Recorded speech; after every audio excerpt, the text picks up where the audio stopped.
Assalamualaikum warahmatullahi wabarakatuh. Selamat datang di video pembelajaran kami. Pada kesempatan ini kami akan membahas materi tentang pandangan filsafat pendidikan Islam terhadap masyarakat dan lingkungan.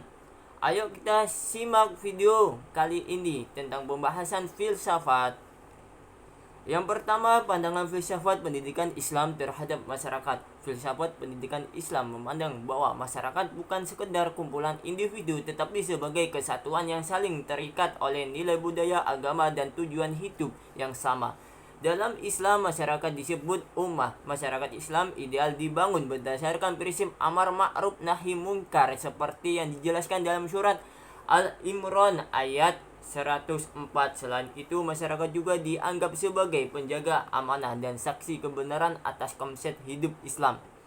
Ciri masyarakat Islam adalah bebas dan suci, dalam arti terbebas dari segala bentuk penyembahan selain kepada Allah dan bersih dari nilai-nilai yang merusaknya. Masyarakat seperti ini akan melahirkan generasi yang tangguh dan berakhlak mulia.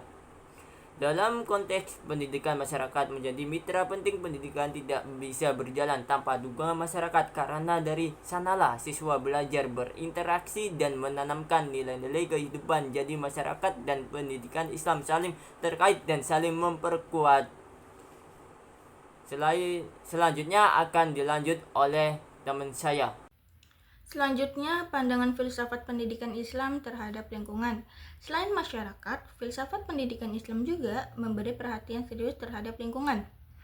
Lingkungan dianggap sebagai ciptaan Allah yang harus dijaga dan dimanfaatkan dengan tanggung jawab.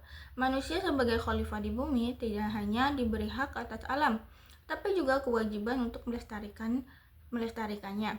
Alam ini bukan hanya sumber daya, tapi juga media pembelajaran yang mengajarkan keteraturan, keseimbangan, dan keteladanan. Contohnya seperti tanah harus dimanfaatkan untuk pertanian dan kehidupan, sesuai dengan firman Allah dalam surat Al-Baqarah ayat 22. Air adalah kebutuhan utama manusia seperti dijelaskan dalam surat Al-Waqiah ayat 68-70. Dan hutan memiliki fungsi besar dalam ekosistem, seperti disebutkan dalam surat Qaf ayat 7-11. Semua ini menunjukkan bahwa Islam hanya mendorong manusia untuk peduli terhadap lingkungan, tidak hanya sebagai pengguna, tetapi juga sebagai penjaga. Kemudian saya akan menjelaskan perbandingannya dengan filsafat pendidikan Barat.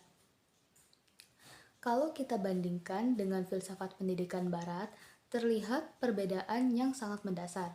Filsafat pendidikan Barat sangat menekankan pada akal dan logika manusia sebagai sumber pengetahuan, sementara pendidikan Islam lebih berpijak pada wahyu dan nilai keimanan. Tujuan pendidikan Barat lebih fokus terhadap perkembangan teknologi, sementara pendidikan Islam bertujuan membentuk manusia yang paripurna, yaitu insan kamil yang mampu menjalani hidup sebagai hamba Allah dan pemimpin di bumi. Penilaian dalam pendidikan Islam juga tidak semata dari penampilan luar atau capaian materi, tetapi lebih kepada ketakwaan dan akhlak seseorang. Kurikulum pendidikan Islam pun dirancang untuk membentuk pribadi yang utuh, dari intelektual, moral, sosial, dan spiritual. Sebagai penutup, dapat kita simpulkan bahwa filsafat pendidikan Islam menyatukan 3 hubungan utama, yakni hubungan manusia dengan Allah, hubungan sesama manusia, dan dengan alam. Ketiganya menjadi dasar pembentukan karakter manusia yang berakhlak dan bertanggung jawab.